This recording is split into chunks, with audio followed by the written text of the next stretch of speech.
So Season 5 has finally arrived. Bring it on.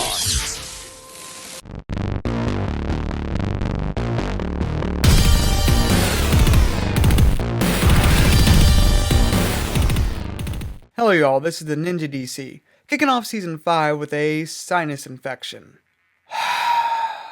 But you didn't come here to listen to my slightly degraded vocal talent, but to hear my thoughts on Cutie Markless, the Season 5 kickoff episode, or episodes. And all they really say about them is, it was okay. Not bad, but not great, by far. And the key reason is its blatant lack of tension in the narrative sense, and that it sort of actually seems like it was a one-parter that was stretched out into a two-parter. First off, let me define what I mean by tension in the narrative sense. Tension simply means the uncertainty in the audience as to what will happen. It is also used interchangeably with suspense. This uncertainty usually comes in two forms: predictability of the plot and the sense of danger for the protagonist or protagonist in this sense. This episode or episodes suffers limitations in both fields. The first being the first episode, in fact, which was astronomically predictable. It takes only 5 minutes to figure out exactly everything that will happen in the first episode, making the events of the episode less suspenseful and more a casual inevitability. No one or pony, save Fluttershy in this case, was under the impression that something bad was not going to happen in this town or happened already. And with a title like Cutie Markless, it was only a matter of time before they lost them. Some might argue, well, this was a setup episode, so it makes sense that it wasn't that suspenseful, which is somewhat true, but setup episodes can still create a lot of suspense as to what will happen next. Look at Camelot Whiting as a great example of this.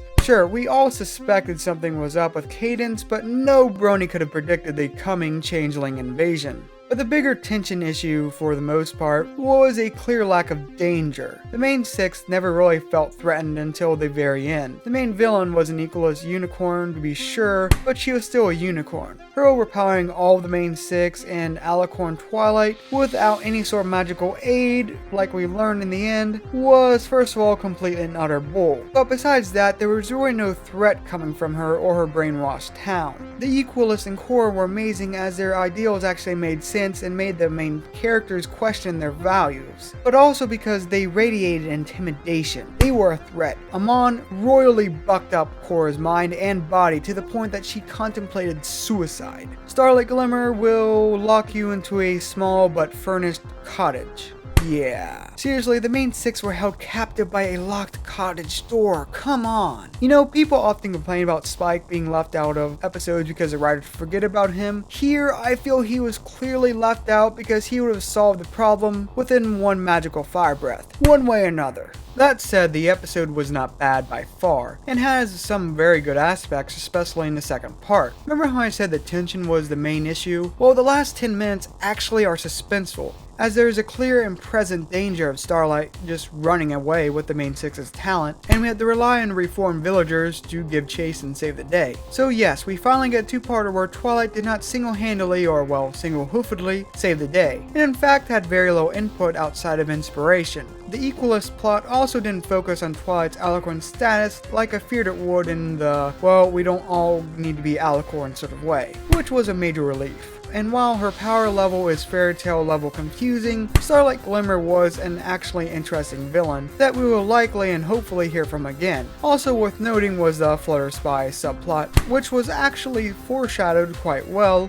and was part of the episode's overall great balanced structure. In short, is this episode a top contender for season openers? No, but it's not a bottom contender either, and falls ironically perfectly in the middle, at least in my opinion, because, well, Starlight Glimmer was a much better executed villain than Sombra, at least in the show, and the structure was leagues better than Princess Twilight, so it was an okay start overall. However, in that regard, it reminds me a lot of the start of Fairy Tail's Tartarus arc, which for the anime started airing last night. Sun Village mini arc is an okay storyline, but nowhere near representative of the arc it is setting up. I believe the same is true for, well, MLP Season 5, in that Cutie Markless is an okay setup to much grander things to come. Well, this is the Ninja DC. Keep calm and an open mind.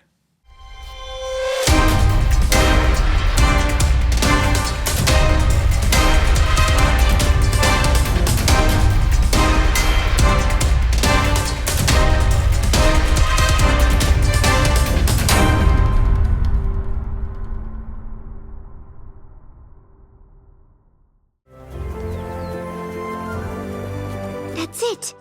That's the place on the map. I know Smiles. And those smiles, they're just not right. Forget the smiles. Look at the cutie marks. Entire village with the same cutie mark? How can that be? There! Now you're an official member of the Fairy Tale Guild.